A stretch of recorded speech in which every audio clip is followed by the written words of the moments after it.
not just another Caribbean airport. We're an international gateway designed with you, the traveler, in mind. SXM provides a state-of-the-art international travel experience where ease and convenience is second only to safety and efficiency. At SXM, we're taking travel and tourism to new heights. Here we boast spacious check-in areas, 10 passport control points, comfortable departure lounges, and an exciting new airport mall.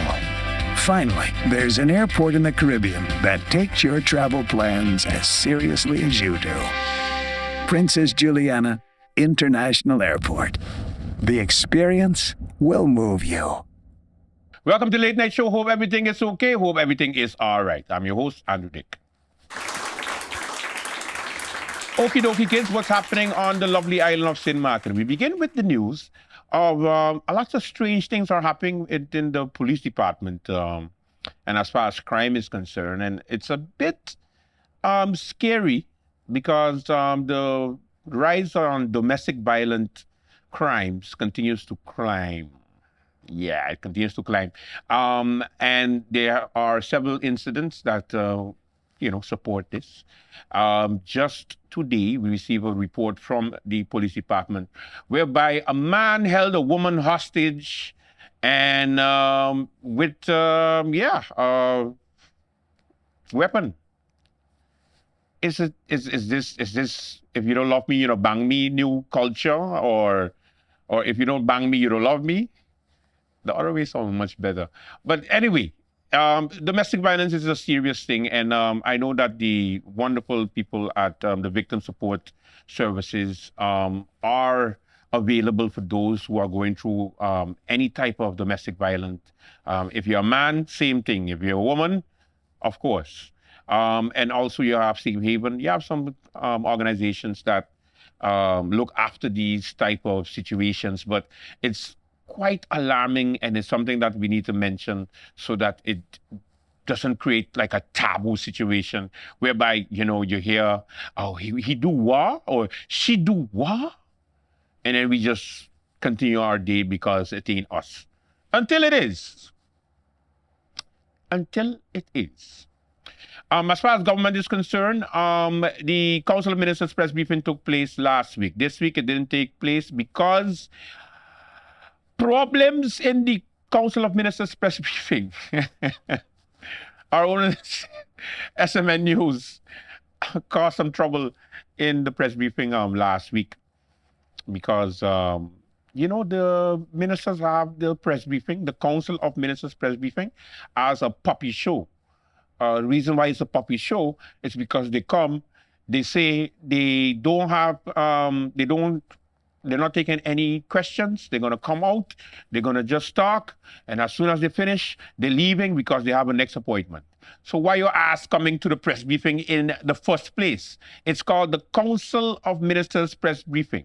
And yes, the Department of Communications, our very own Department of Communications, DCOM, is in charge of organizing this Council of Ministers press briefing. But it ended up being just a Council of Ministers briefing. I think they should just drop the press, because to come there, waste our time, sit down, and then hear, I shouldn't say us, because I'm not allowed there. Yeah, I'm still salty, so I'm going to mention it every time. Come on. Last week, they had the ministers and they had the Council of Ministers press briefing, the question and answer session. Ooh, it was hot. Take a listen. We now move over to the question and answer session. And Bibi Hatshaw of SMN News, you have the floor. Thank you, Rolika. Good morning, minister's colleague. First of all, I'd like to make a statement, Minister Martin Heiliger, as the Deputy Prime Minister. I'd like to let you know, members of the media, we come here to serve the people that doesn't pay us. Taxpayers are paying these ministers that hardly show up to the Council of Ministers press briefing that belongs to the Council of Ministers. Ministers that want to make statements can use the other forum. Go and address the people, and then DCOM will put it out there. Bibi? But to come here and to tell us, the media, that you're going to make statements and not take answers, it's not. I would like to inform you, Bibi, as per the press briefing policy, a minister can make a statement and leave, to which Minister Viasad did. Okay? I would like to kindly pose your question and let us proceed as we only have 30 minutes left. You have the floor. I'll do just that, but I will speak by mic. I'll call on Minister of Justice, please. 2 months and you can't get answers, or when you get half an answer. Minister, good morning. I took note of the statements you made about the backlogs and your introduction. But I'd like to ask you, Minister, who exactly changed the intake procedures at IND? Because in the past, intake, people would, the ministry, with the department would only take a file if it's completed based on the list that they provided. Say, well, you have to get X amount of documents. Unless you have all those documents, they never took the files.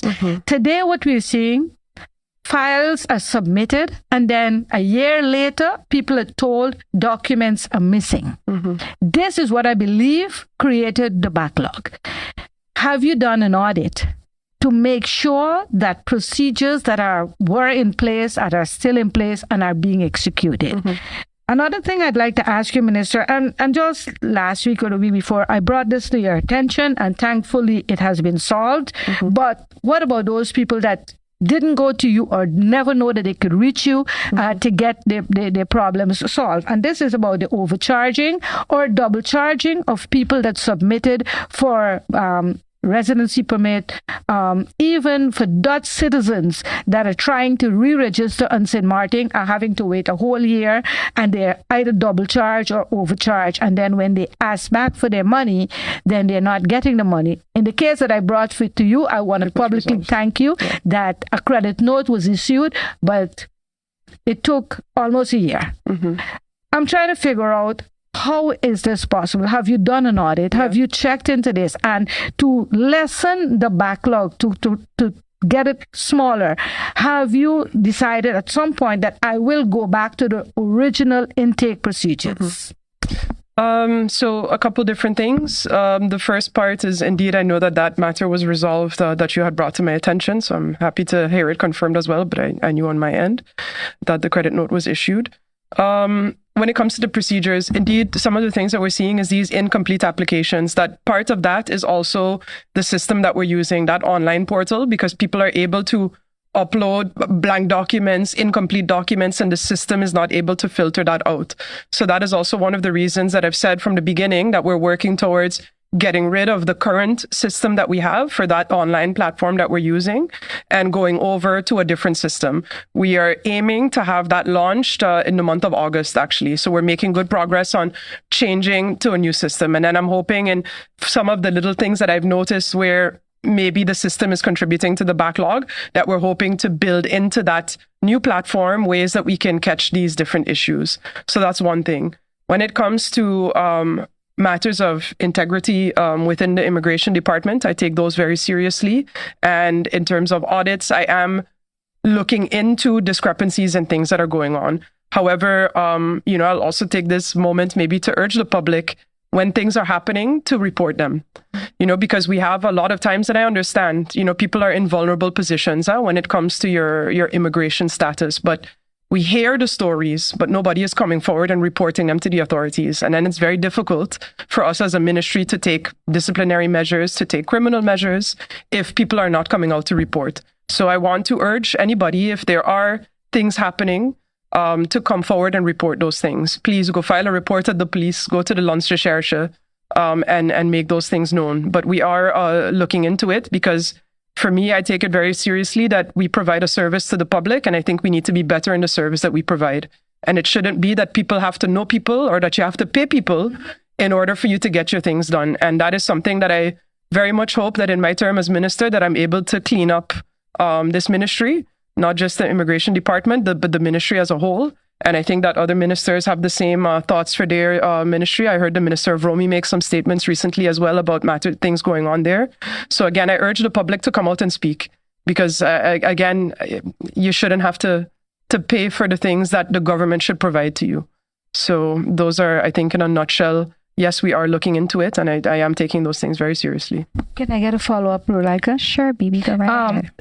regarding persons that apply for example, a work permit, VSR would issue that work permit. Yeah. But then you have those very people, in order for those, for example, for foreign workers, they apply for a work permit, they get the work permit. But then in order for them to come here and start working, especially if the person is off island, they have to get a landing permit and a residence permit. This takes as much as 6 months. What's the holdup? Because all the documents to process the work permit was submitted by labor as well as immigration, but yet there's a bottleneck somewhere. Yeah. How do you plan to address it? Yeah, we are looking at that, we're trying to make an inventory of where the issues are. And there's a part of me that doesn't rule out that the backlogs are of people's own making. But, we're looking into those things and seeing how we can improve those processes. I've urged immigration to work more as a team, not so much divided amongst themselves, and you are in that department and I am in this department, because at the end of the day, you're all working through the same file. So we're looking at ways to improve this, but we're hoping at least that, again, with this new system, that we're able to build in some safeguards and try and start to figure out what is really happening over there and why some files are moving and some files are not. So those are things that we're really trying to get to the bottom of. And also improve, again, the law says 4 months, and we really want to start staying within that. Especially for me as a lawyer, the law says a thing, we need to meet that. So we're really trying to improve, and the backlogs are decreasing, but again, we're still not where we need to be, but we are making progress. Thank you, Minister Tacklin. I would now like to invite Stephen Cerulean of PG82 Radio. You have the floor. Thank you, Ms. Roach. Good morning to you, Deputy Prime Minister. Minister of Justice, good morning to you as well. My question is for you, Minister of Justice. I think during the last press conference, you made mention or made reference to prisoners being held at various correctional institutions or facilities in the Netherlands, and the budget associated with keeping them there. Can you give us an idea, if you may, Minister, as to how many prisoners are currently being held in the Netherlands, and of those, how many are females, and what crimes did they committed? I don't know the number of the number that we have currently in the Netherlands. At some point, we received 12 spaces in the Netherlands, so we had room for 12. I don't know that it's still 12. Because of course, when those people qualify for early release, then they come back. So, and right now we have some court cases going on where individuals would like to return back to St. Martin. So it was 12 at some point. I would have to follow up to see what the actual number is right now. None of the inmates being held in the Netherlands are females. They're all men. And in terms of the types of crimes, some of our more heavy criminals are the ones for security reasons, for example, that are being held in the Netherlands. I won't, mention names here, but it's typically, ones with long sentences, or that, the ones that were involved in very heavy crime over here, that for safety reasons sometimes too, we've also sent them over there. There's a groups. When it comes to, there was lack of space. Sometimes it was safety or medical reasons. That's why. So we have different regulations with the Netherlands called, we have like a ORD, and the ORD is based on different, either medical, lack of space, and basically we have to run through those. So right now we have housed in the Netherlands. I know it wasn't your question, but of course we still have some inmates in Bonaire currently. As a result of the prison crisis, but the agreement was that would just be temporary for 2 months, and then they would return to St. Martin. If I may, can you give us an idea as to what's the percentage of the prison population is female? Off the top of my head, I believe right now we have 80 men and we have 4 women, 5 women maybe. And crimes because one person was just released, so that's why I said it was 6 at the time of the prison fire, but I believe now we're at 5. And for women, Minister, what are the crimes committed by them? It's of the. Let me say, I'll go back to when it was 6. I'll be honest in saying the women that we have locked up in Point Blanche, if they were men, they would not be in jail for the same crimes. In the sense of we have space because, of course, we have a separate section for the women. What we're seeing, the women tend to have lesser sentences as 18-month sentences, 2-year sentences, which given the capacity issues for men, we don't typically, lock them up for that. What we see is, I think most of them, I think we have 2 ladies in there for drug trafficking. One was a human smuggling case, and then we do have 1 person who is in there for murder. But for the other ones, it's typically those types of crimes. Like I said, if they were men, given the decisions that we have to make very often because of the space, they likely wouldn't be in jail. Thank you, Minister. We now move on to the second round. Bibi, you have the floor. Minister, you hit me there because I'm like, how fair is this? Minister, you spoke about the prison and prisoners that are overseas. How much is it costing the country for the prisoners in the Netherlands, those in Bonaire? And also, during the budget debate that you missed, there were several motions regarding justice. How are you getting through in implementing these motions, especially those for the prison? Yeah. In terms of the cost for the Netherlands, again, off the top of my head, it's about 1.2 million euros a year. It's around the area of €1 million a year. And with respect to Bonaire, I would have to check to see what arrangements we have there or agreements we have where that's concerned. With respect to the motions, I believe I had provided this in writing at the time to the minister, to the acting Minister of Justice, because of course we have to provide our view of the motions. As minister, I was not in support of the motions because actually these matters are already happening. I think we have this concept that electronic monitoring or ankle bracelets is kind of the silver bullet that is going to save this country. And I think that is a grave misconception. And actually, a lot of this is already happening. There's also a misconception out there that the system is not fair, that we are picking and choosing who we want to let out. That is absolutely not true. An assessment is made based on a percentage of time served. It has nothing to do with who the person is.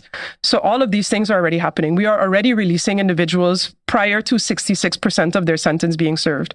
We're already releasing on the basis of Article 137 of the Criminal Code. When it's less than that 1/3, we're already around 60%. We're in discussions of looking in terms of what our needs are currently to maybe even go down to as much as 55% of your sentence served. But we're looking to do that in a way that is responsible.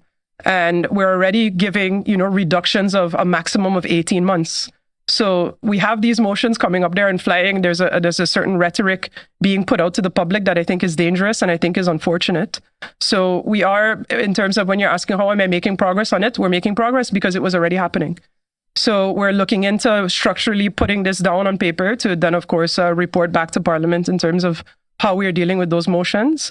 But, as I said, also, it's when we look at electronic monitoring as well, it's an added cost to the cost of housing individuals as well, because we have long waiting lists, when it comes to the public as well, or when it comes to the sentences. And, adding electronic monitoring, I've said, we need extra staff. If we suddenly are handing out more ankle bracelets, we need more staff to monitor the ankle bracelets 24 hours a day, because you can't just release somebody and not monitor where they actually are.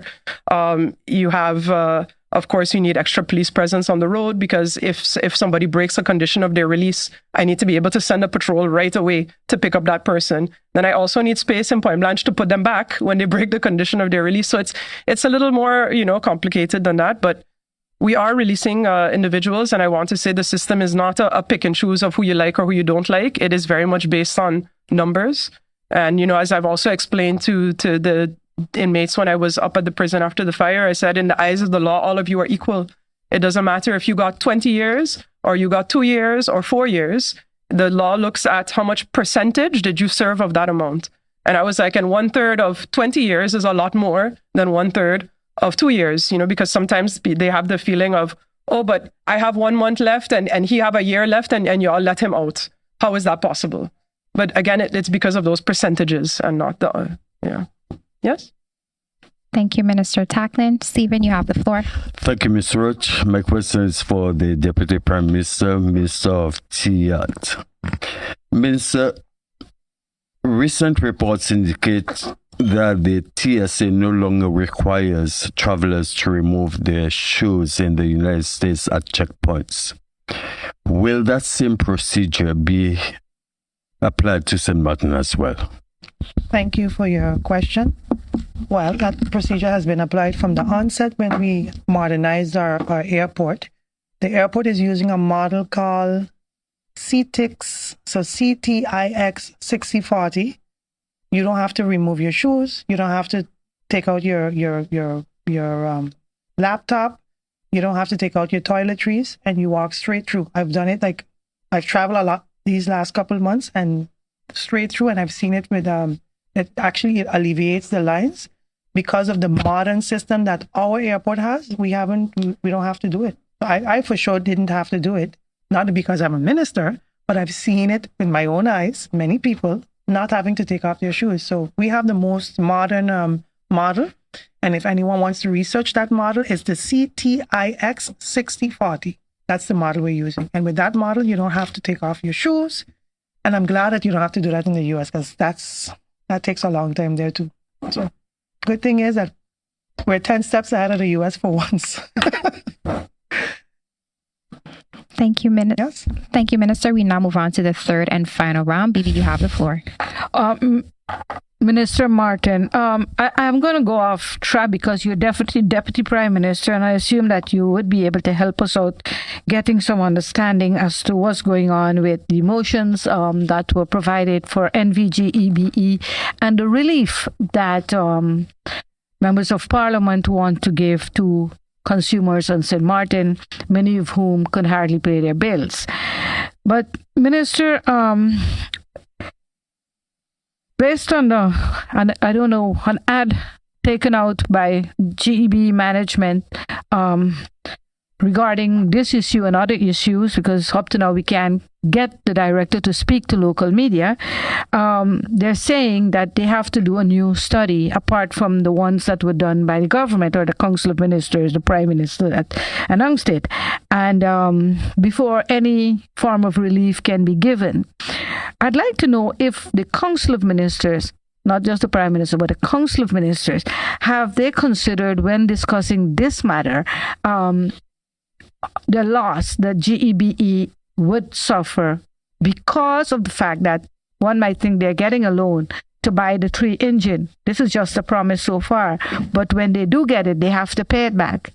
Besides that, they have other expenses such as maintenance and all of that they would have to pay for over the time frame. And what I'm getting from persons within the company is that if they should give this amount of relief, then they would end up like a 20 million a year annual loss, and they will not be able to meet their own expenses. Has the government discussed this, and how do you guys plan to approach this matter? So thank you, Bibi, for that question. So the idea, we sent the outcome of that report to them, and their response is that they're going to take some time and revisit it and get back to us. I think we need to give them that time, especially with the concerns that you just mentioned. Allow them to take all what is recommended from BTP Curaçao soak it in and see if it is possible to be done. And I think the next step is for them to come and present and have that discussion. We haven't had that discussion yet to hear from them. Their only response to us was that they would be doing some research on their own. So I will allow GB to do that, and then we hear from them very soon. Because, of course, exactly what you say is a concern. As a follow-up, did BTP Curaçao get any actual data from St. Martin GEBE to conduct the study and to provide a report? I remember briefly the Prime Minister sending a letter to all the stakeholders asking them to please collaborate with BTP Curaçao. So yes, that was one of the key important part of them assisting with information so that they can come up with these recommendations. So I do recall that that correspondence going on, correct? Yes. Thank you. Mm-hmm. Thank you, Deputy Prime Minister Heilige Martin. I would now like to invite Stephen Cyrillian. You have the final question. Thank you, Mr. Rich. Minister, on the issue of the establishment of the STA, can you provide some information as to what sort of progress is being made? And have you been able to identify the members of this entity? So we have established a representative of government that I'm going to announce very shortly, and also we have someone representing our STB to be part of that. So we have a managerial position and you have a board. And now that the budget has passed, because that was one of the setback, we are now going to be able to now announce a person that's going to be leading that. It's just now the advice is right now going through its final procedure. And once it's approved, you will be getting more information and details about how we move forward and the timeline that will be assigned to it.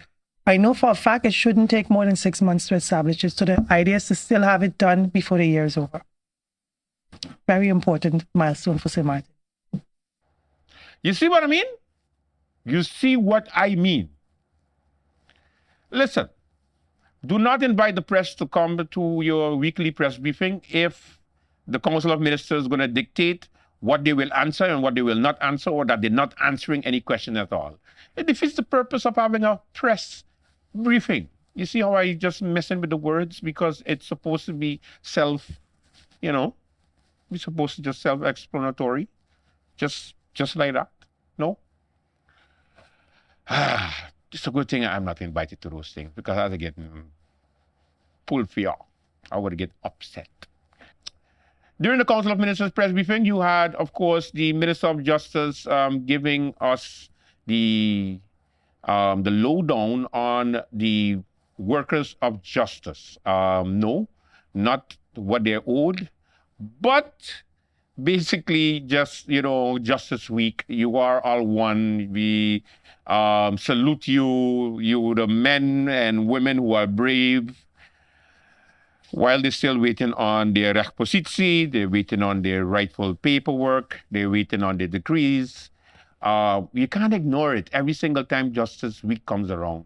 I hate to just, fly by it and tell a police officer, hey, great job.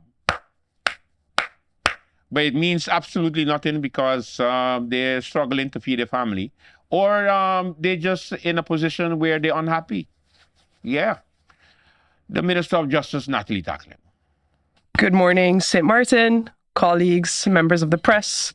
Thank you for being here today.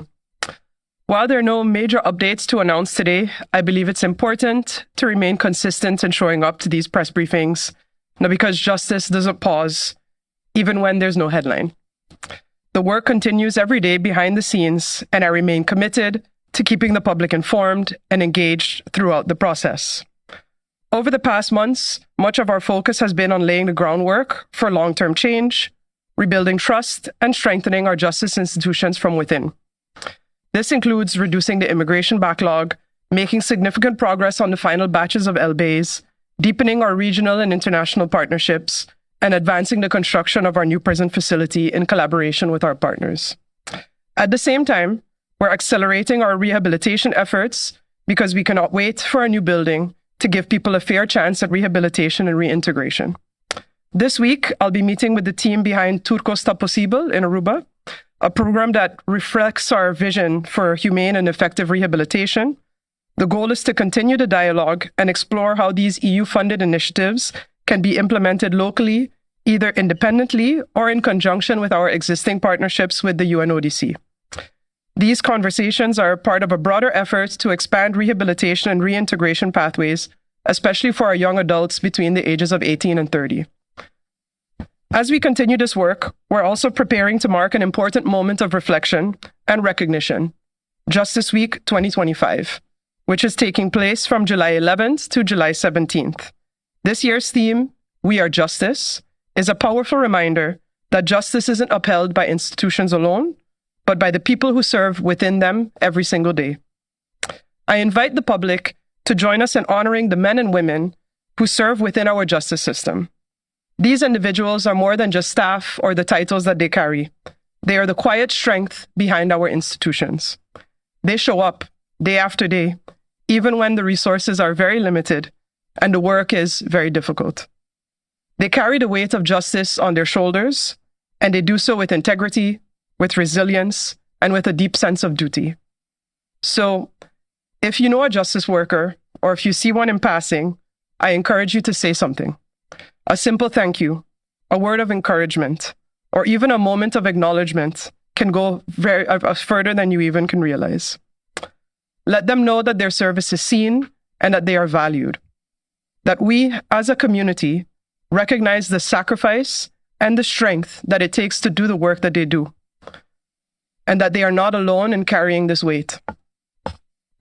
Justice Week is a call to reflect on the people who uphold the system, the kind of justice we want to build, and the role each of us plays in strengthening it. As I reflect on my 8 months of service, I'm reminded that justice cannot thrive in isolation. It must remain in constant conversation with the people that it serves.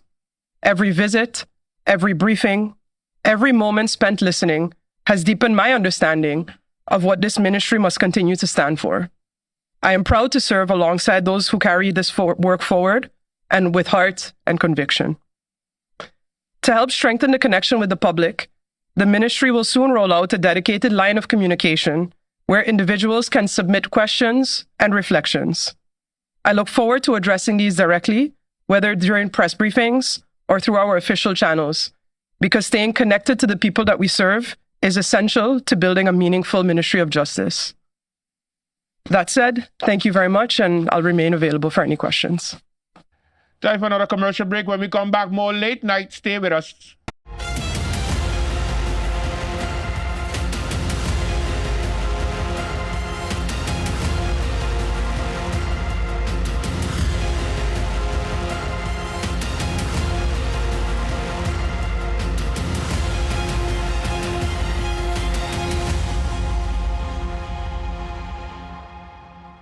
I get those goosebumps every time, yeah. You come around, yeah.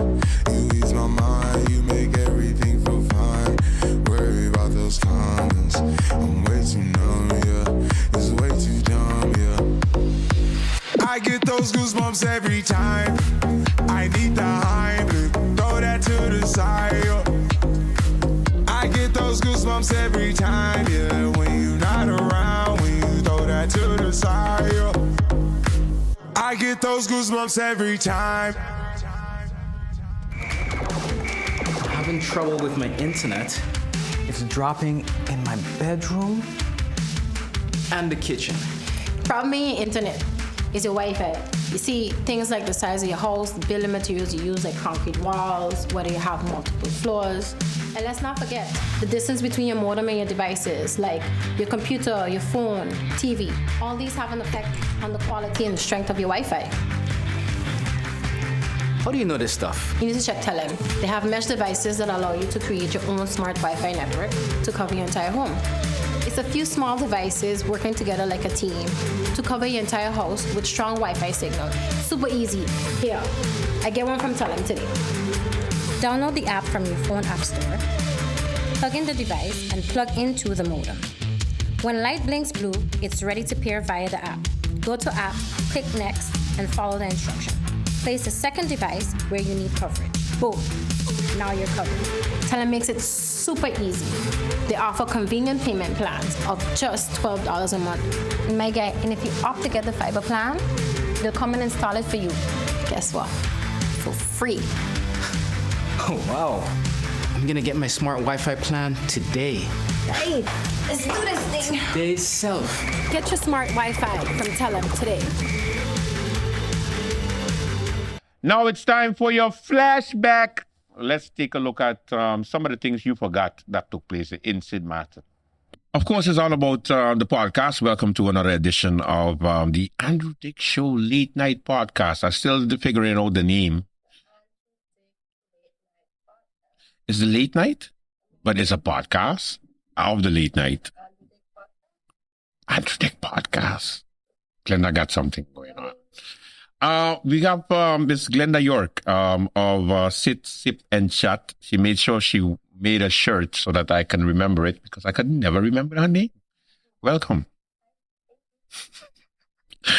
Of course, colleagues at Raw Caribbean TV, and Glenda produces her own show, Sit, Sip, and Chat. In what season? What season are we on? 4. Wow. I'm proud of you. That's nice. Yeah. So tell me, Sit, Sip, and Chat, how is it going? 4th season, how's the interest going? Tell me all about it. Season 4 is actually going pretty good.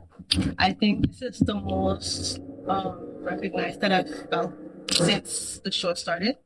Because for those that don't know, Sit Sip and Chat is a show. It airs on TV15 as well on my personal YouTube channel, GCY Initiative. And GCY Initiative. What is that? Yeah, what does that stand for? GCY is my initials, Glenda York, with my middle name in between. What's the middle name? I want the middle name. Initiative, basically because... I'll tell you yours if I tell you mine. I know. And initiative simply because it's an initiative that I started as my own type of destination marketing for St. Martin. So I just decided GCY was initiative. Why did you think St. Martin needed promotion though? Because at the time, because I studied hospitality and tourism management. Oh. So tourism, you went to school, you studied it, you view things from a different way, came back, and I kind of felt like there was some more sea, sun, sand, which everyone does, which I learned more about when I went to school, that there's different types of tourism. Oh, educate me. Give me example, raw example. Cultural tourism, because that's Okay. one that I favor. And what is that? Culture is basically using your culture, promoting your destination, using your culture, not exploiting your culture, but No, there's a difference. using it so you're making people knowledgeable about what makes you different, about your people, about your land. It's not mass producing something, creating a culture out of nothing, or saying, oh, we care about this so much, but you only care about it for the show. Or for the but time. not actually educating your people. I think that plays a big role. Educating your people and your visitors about your destination. Is that the reason why you always start your show with "Hello, my people"? That's part of it, because I don't know. because it airs on YouTube. Before I actually had the show on YouTube, everybody else goes, "Hi guys, welcome to my channel." Yes. And I absolutely hated it Me because too. I didn't Me want too. to do that. No. But when I was trying to start it, I noticed myself kind of doing it, and I was like, nope. We gotta find an alternative to that. And I was like, instead of hi, hello. And When the shirt coming out, Glenda? When the shirt coming out? Andrew, Hey, my some of your people. sponsorship, right? And then maybe I could make some shirts. I don't have no sponsors around I you. could make some more shirts. I mean, that's a nice shirt and mug you have there. Sign 999. Thank you for the shirt. Just saying. Listen, stop. So, Don't put me on the spot. why? That's why you brought me. So, Sit, Sip, and Chat is basically a show where I meet with different persons in the community or looking to promote St. Martin, whether they're currently on the island or abroad. But it is St. Martin Center just to show the people that we have on the island that are doing things. And that's kind of the broader scope of what GCY Initiative is about as well. And that's what I like about it, because you get to feature entrepreneurs, especially young entrepreneurs per se. But any entrepreneur that does something different, you feature on the show. Not just entrepreneurs, I would say. Entrepreneurs as well, yes. But also creatives, people that are just doing things. So maybe you don't have a business, but you dance, and dancing is your profession. Or you create content on YouTube or Instagram or whatever the case is. Maybe it's not your actual business, but it's something that people know you for, and you're in the process of creating something for yourself. I'm going to put you on the spot and say, favorite guest. I could Which one you had the say most my fun? husband, because he was on my show too. I mean, that's an easy That's win. That's an easy way. And nobody can that's a blame me cop-out. for that. That's a Yeah, cop-out. I mean, but I'm mad.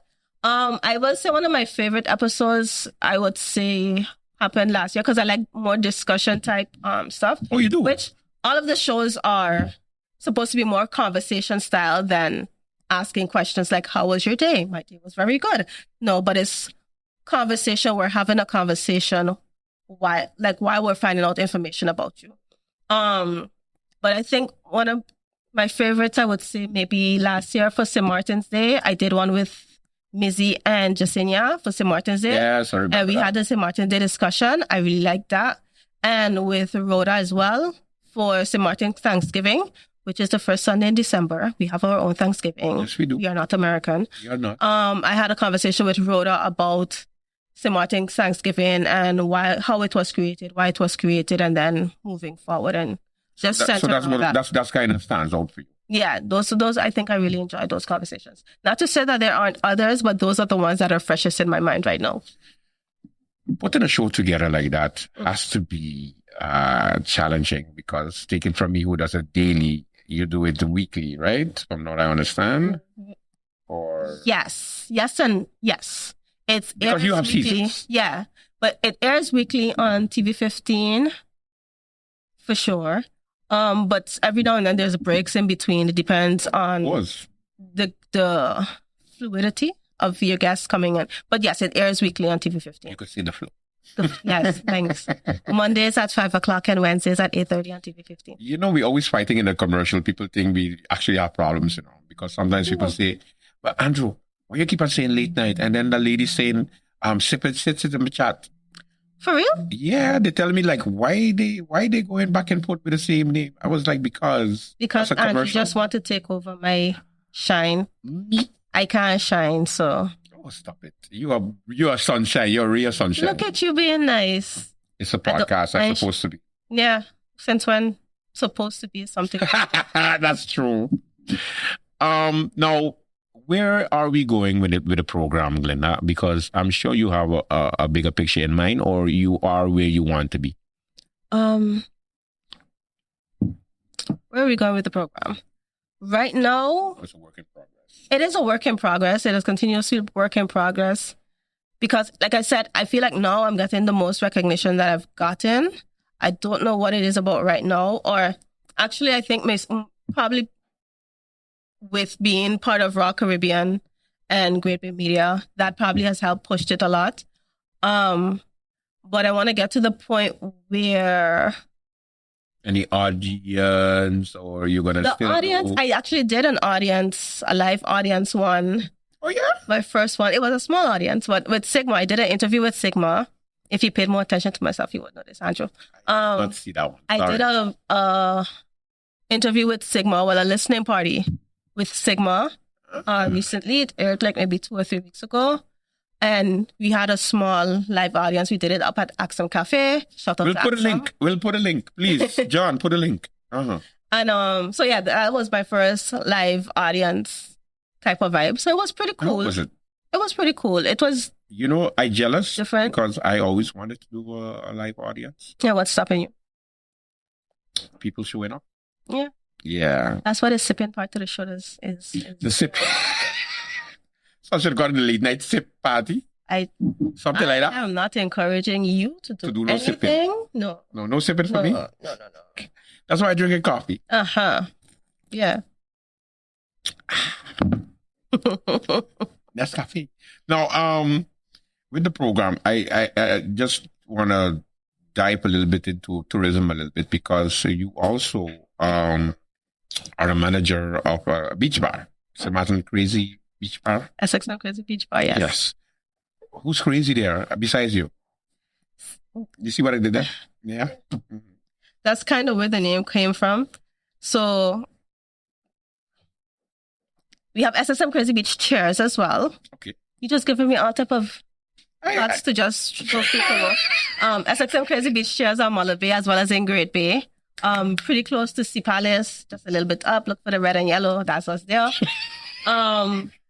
So we have SSM Crazy Beach chairs. And then because we got the space for the restaurant, make them sister companies. So SSM Crazy Beach Bar. And then the story that my dad likes to tell is because he went with the word crazy because his youngest child, he used to call crazy. And who's the youngest child? I have no idea. You don't have no idea. Oh, okay. And then that's how the name came about. I love it. Dealing with tourists, you get to see them on a daily basis whenever you're working. And what are some of the things you hear mostly from them? Because I always like to hear the feedback from people who actually work in hospitality and getting tourists. What are some of the questions you frequently get? How do you respond? What's some of the main complaints? I like to hear those things. I don't usually get the complaints so much. But what do you see that we need improving with them? Oh, that's a good question. I never really thought, well, there are several things, but not necessarily things that are coming to mind right now. As far as comments and questions usually asked are, if we're on the French side or the Dutch side, they don't know where they are. It's like they didn't book the ticket and see the name right there on your booking information. We're one island. We're Saint Martin. We're Saint Martin. That's why we're the shirts. How do they get to Maho or the beach where the planes land? That's a good one. You usually say the island is so beautiful. Every now and then you have people that ask about housing. So if they could buy a house, how would they go about buying a house? Because we are a bunch of lovely people who drink coconut all day and we don't have real estate agencies. No, it's that they don't know the real estate people, so they don't know where to go. Well, they're available for everybody. They're meeting someone face to face who may have that information on it. So if I can go with your recommendation, then it's, word of mouth marketing works versus Google, which is just paid. So they ask your opinion on, if you know this information, how do I find this, and that type of thing. Interesting. Okay. So those are usually, I think, pretty much usually the questions. One thing that pisses me off. What pisses you off, Andrew? Don't do that. It's when the tourists walk on the boardwalk or they walk on the side street and back street and front street. And when they're walking, because of the wonderful floor work that we did, they trip up. And the first thing they do is look back like somebody pushed them. But that's people in general. That's not tourists alone. No, but I enjoy to see them more because to me, I'm like, you have boardwalks wherever you come from. No, but you don't expect a trip. That's what gets me. I'm like, who expects a trip, though? That's you kind of looking for a problem to happen there with the thing sticking out of the floor. Yeah, I know, and that's the government side. So that's where my mind. That's where my mind goes. Yeah, but I'm sure I've seen it many times. I walk in the boardwalk, actually walk the boardwalk from time to time. And I see the tourists, sometimes they trip up and they look into the air and it's like, what happened? He was like, where did that come from? It's like he wasn't looking down and watch me a step. Yeah. That's not just tourists, that's people. What can we do to improve our tourist product? You're a tourist expert by now. Just because you deal with tourists on a daily basis, you're an expert. I dub it. I've been dubbed by Andrew. I'm official now. So you're official? Official now. Oi. I should have tell me the questions ahead of time. Yeah, hell no. I don't do that ever. I know, but I know I have answers for these questions, but the answers aren't coming to my mind right now because I've thought about that. All right. So I'm a tourist. I want to come to St. Martin. I come down. I see you. Of course, I have the pina colada, I have the daiquiri, I have whatever. Either it's virgin or with alcohol. All right, cool. What else is there to do? On the island? Yeah. You can do zip lining. Boom. You can go to the beach. We're already on the beach, but you can go jet skiing. I don't like beaches. Go. Something is wrong with you. I don't like beaches. Something is wrong with you. I don't like beaches. You as beaches. a tourist or you as Andrew did? Both. You as Andrew did, something is wrong with you. I know. You as a tourist, okay. We got 37 or 38, 39 beaches. Where you want me to? You can do island tours. You can visit our museum. You can we have several museums actually, so there's different ones that you have options. Excuse me, miss, do you have a library? Can I go and see the library? You can also visit our library. It is small, it's under reconstruction at the moment, but they do have a temporary location that you can visit. You got a Band-Aid for every wound. I love that. You should be on TV. I should, right? I should work at the tourist office. You should work at a tourist office, yes. We have Lottery Farm. There's a kiddie pool. If you have kids, you can do that. Or you could go down to Seaview and go in You the can also pool. use Seaview by their pool as well. Okay. What else? You can do Oh, yeah, they have Nature Park. Okay. Nature Park, the Parakeet. Oh, yes. Parrotville. The village, Belvedere Parrot area. Village, yes. There's a lot to do. There's quite a few things to do. Depends on what your interests are. There's quite a few things to do on that. Okay. No, because the reason why I asked is because they're revisiting the marketing, the tourism master plan for Phillipsburg. I don't like necessarily that they only, focusing Plus, on we need Phillipsburg. they need a revamp for Phillipsburg. So. Yeah, but I mean, St. Martin, Phillipsburg been revamping though. I mean, it's unfair to say that it's still the same place it was 10 years ago. Because, for example, whenever 2 and 3 ships are in, and you should know this, you know exactly almost how much people you to expect by the restaurant, just based on the amount of ships that come. No, based on what ships come in. On Not the what amount. ships? Yes, not the amount of ships. Because we've had days where there are 4 ships in port. And give me an estimate how much 4 ships would have together. it depends on the ship. So some ships would have, let's say, and I use my bar supervisor for this because she keeps better track of it than me. Okay. But where one ship will have, let's say, for example, 20,000 people on it. Yeah. Nope. This is a very, very vague figures. Do not hold me to it at all. Okay. So not a number. But I'm showing the differences in sizes and the amount of people. Okay. So where one would have, let's say, 20,000 people, another one might have 5,000. Because whether it's big or small, it's still counted as a ship in port. Lena, do they come off the ship? Some ships have people where you don't, let me better put it. Some ships have people where you don't see them on the boardwalk. It's not to say they're not off the ship, because they could be taking excursions outside, but you don't necessarily see them walking on the boardwalk or making use of the restaurants, at least where we are. So let me can't ask. speak for on the other end of the boardwalk. I know of, and I'm the devil's advocate for this one. There are specific tours that are directly linked between the cruise ship and excursion places or tour places, which is their right, whatever. Does that hamper the boardwalk business and just be as non-biased as possible because you're on the boardwalk? I mean, it would hamper it, of course, if the people that go on the excursions aren't going to the boardwalk. So are you offering something different to entice, or do you not see the opportunity to advertise on those? I mean, I think it would be dependent on the business owners themselves, because, like, say for when they have Smart, I think that's Smart, or the FCC conference when they have it on island, or you can go off island and go to wherever it is. It's up to the business owner to. So the business owner would have to take the initiative.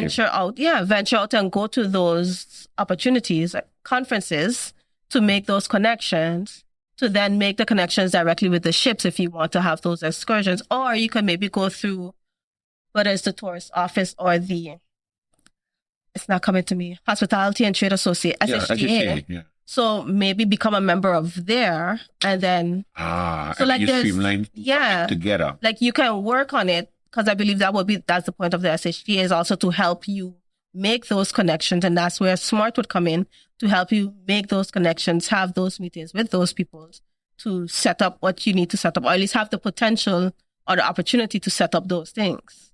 But maybe some people don't know or can't afford, because those things aren't free either. So either you don't know or can't afford to actually go and attend those things, then you just got to do what you can do wherever your location is to entice people to come in. I like that. Let's focus forward for a minute and take a break. Maybe come back for more Andrew Dick Show podcast. Can I have some water, please, Andrew? I'll get you some water. You did drink. I'll drink you coffee. We'll be right back. Let's focus forward.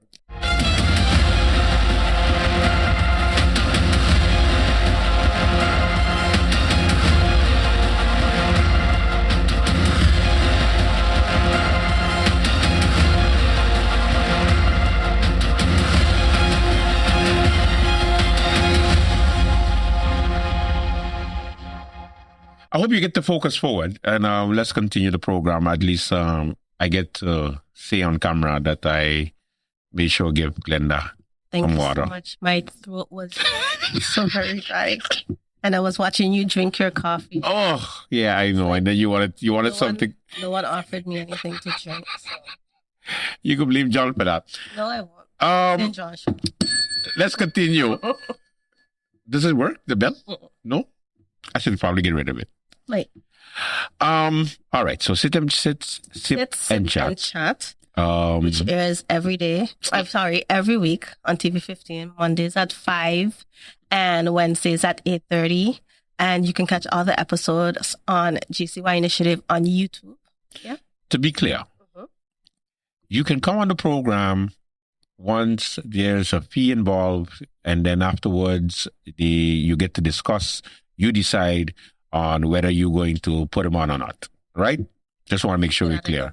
So a fee is involved, yes, and then as soon as a fee is involved, then you discuss how you will feature them on the program. Okay. So it's wait, before I jump to one, I'll come back to this. Okay. So SXM Crazy Beach Bar is on the boardwalk, number 133. Breakfast and lunch every day. Right now, because of the slow season, we have at least 2 days that we're usually closed, usually on Mondays and Saturdays. What about a local night? Huh? What about a local night? I miss the karaoke nights, man. You just miss a lot of things. You just say you come in and then don't show up. Yes, Miss Poetry. What? What you say? Exactly. How many times did you show up after you told me you were going to come? I came once. Be happy. And then you were going to come after time. It's good though. And you never Organize showed it by up, St. Martin Crazy Beach Bar, and I'll be there. I'll even be a guest speaker. Fool me once, shame on me. Oh yes. Twice. We're not gonna do that again. Let me put you on the spot and say you organize right now as soon as you can for this summer a poetry lounge, and I will be there at XSM Crazy Beach Bar at any time of the day. Bet? Mm-hmm. How much you bet it? Mm-hmm. Ice bucket challenge. Yes. So if I don't show up, I will come and sit, sip, and Leave chat. Your coffee alone. Leave your coffee alone. If Yeah? hear what I'm saying? We organize a poetry night This summer, this summer. When the summer finish. before the summer finish or after the summer finish, I don't care. Okay. I will be there. So put me on the flyer, Mm-hmm. and I will come and do 2 poems Mm-hmm. On the mic. on the microphone In front of everyone. in front of. Everyone. All the people. Okay, hey, don't call up my anxiety now, Why not? because I they're committing to something and I you know. just interrupted. And that's why I'm just like letting you know what you're committing to Okay, and I will do 2 poems. in front of all the people. Yes, that's what you said. So I can't record it and send it. No, I have to come and do it You have live. to come in person. Okay, I will. Mm-hmm. If you organize it. Boom, I catch you. Bet? We got a deal? Let me shake on it. Though, I will say. Oh, Not simply because yes. it's not just me The fine print. organize it. The fine print. You got to check with the husband. It's 4 of us that organizes. Yes. So Ezra ready to go. Who else? Not just me. So I Stop can't it. commit for everyone. Okay, fine. Can I get your commitment? But I'll work on it. You'll work on it? We'll shake on it? Okay. We do it live, so it's that's it. It's done. Ain't like John can just cut out this part and not put it in. Okay. 3 bells. Anyway, so as I was saying, breakfast and lunch every day, except the days that we're closed. Feel free to stop by and have a drink, have something to eat, and enjoy yourselves. Okay? You're right. See, you want to show me all the way off with the poetry thing? No, Come back. because we're going to go into the poetry thing now.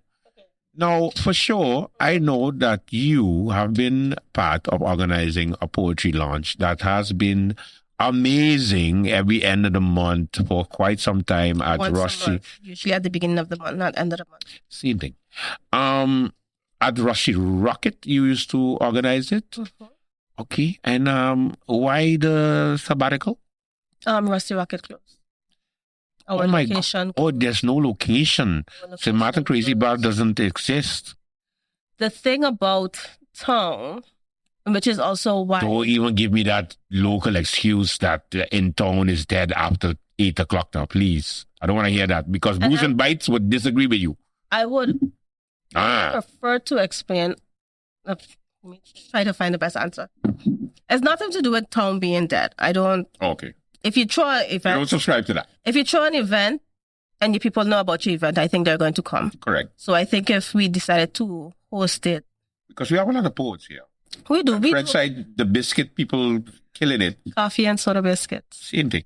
Yes, not the biscuit people. That's what it's called, the biscuit people. But for you guys, I had so much hope, and then you guys stopped. But we were there for 10 whole years, Andrew.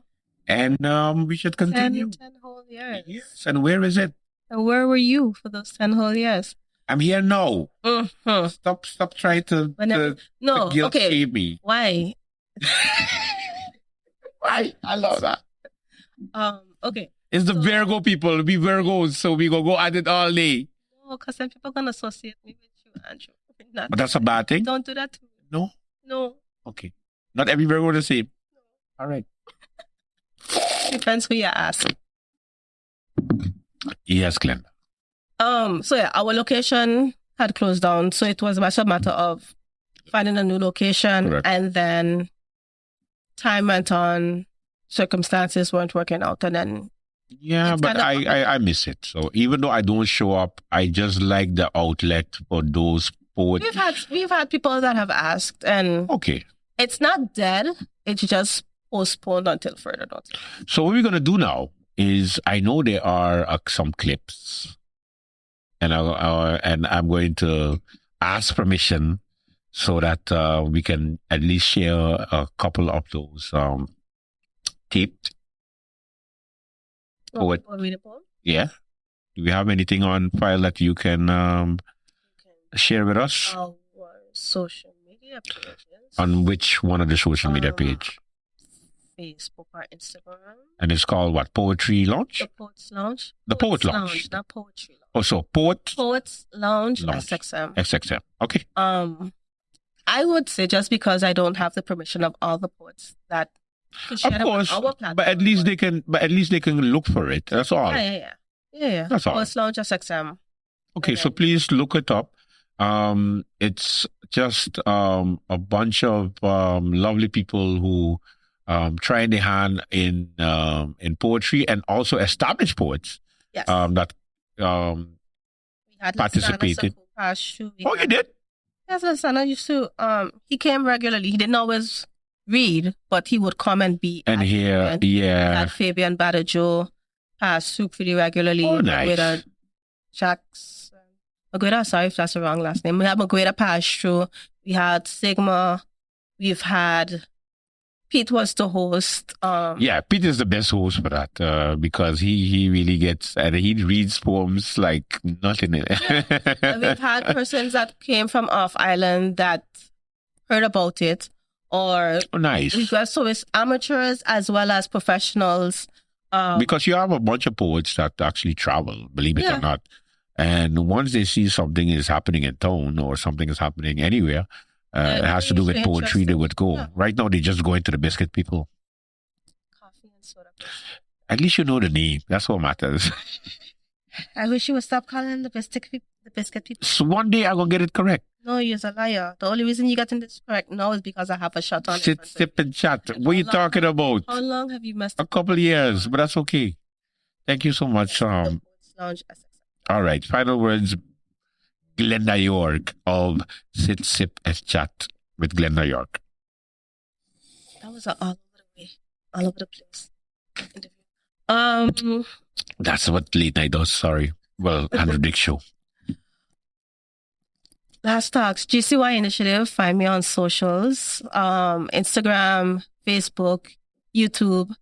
We have Sit, Sip, and Chat. I've been doing interviews from before that. Yes. So I have older interviews. I have vlogs. I have themed interviews. Oh, I like your vlogs too. Yes, with your daughter. I like the one with your daughter. And before we go, now tell us about this Moms in Paradise podcast. I know that's one thing I forget to mention, but that's a new venture. Yes. Moms in Paradise is the newest venture. It's myself along with 3 other moms, Sharika, Najila, and Georgette. So it's basically where we sit together and talk about mom things. Our first episode, we talked about our labor stories. Ouch. Yes. So Ouch. each of us told the good, the bad, and in between. I can imagine that. 3 different perspectives. 4. Oh, 4 different Because it's perspectives. 4 of us telling our stories. Oh, you have a child? You see what I did there? Throw you off, right? 4 of us telling our labor stories, which was quite fun. Our second episode, which is out, is speaking with a mom of 5, Narda, who suffered a stroke. And 5? 5. As in 5 children? 5. As in 5? 5. 5 little ones? Not little. She got big people children too. But she talked about realizing she was going through something and then getting a diagnosis and then a recovery from that. And I think this is a testament to moms being moms. We're talking about, or the aim was to talk about her stroke and everything she went through there. But we ended up talking about also one of her children, her son, who is dyslexic, and finding out that he was dyslexic, to then... Dyslexic is when you can't read the numbers. Language barriers. So language isn't the easiest thing for you, especially when you have to read it. Okay. So reading and writing. Okay. It's not to say that you are not intellectual, but the reading and writing gives you issues. It doesn't quite, they don't see exactly how we see it. So they won't read something like how we see it. So for example, for her, what she said her son now does when he found out and was able to get tools to help him when he has... Don't give it away. But no, but I'm saying it's her journey, her testament. Yes. And using tools if you find out there's something that isn't the same with your child. And is the Mark podcast more like a series? Is it a season? It is. How is it now? It is just weekly, monthly. It's podcast. Okay. Saying podcast means nothing, by the way. No. Okay. So is it weekly, monthly, yearly? What are we doing? I need to classify it. It works better for my mind. It is bi-weekly, so every other week we'll have a new episode out. You can find us on YouTube, Instagram, Facebook. What's the name again? Moms in Paradise Podcast is what you'll find us under. Working on getting it on the streaming platforms, on the audio streaming platforms as well. It's not... Put them on! It's not there yet, but working on that. Andrew, is your podcast on the streaming platforms? Stop it, man. Why? This is your interview. Why? You want to put me on the spot? This is your interview. Don't put me in there. But yeah, so and episode 3 is supposed to be coming out soon. I don't know when this is actually going to air. And what is the 3rd episode? Just have to tune in and see. I love that. You see, that's why you saw the setup and you saw the setup and you took it? Yeah. All right, I love that. Thank you so much, Glenda. I think people get to know a little bit more about what you actually do. Besides being a mom, besides being a producer, besides being a host, entrepreneur. Look at her, Glenda York. Look at you being nice to me. Look at you being nice. Why is she doing that for me? I don't understand. Because it's fun. Because we work at Raw Caribbean, she can do that to me. That is it for Late Night Show. Thank you so much for watching. Until tomorrow, do have a safe and pleasant one. Bye-bye. I'm calling my heart, calling my heart, calling my Here heart. in St. Martin, we take pride in our island and want the world to see us, to hear us, and to dream about us.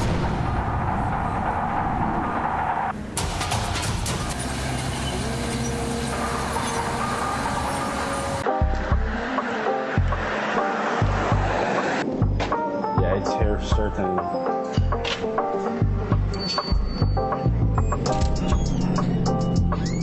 Oh my God, this gotta be the first place with these now.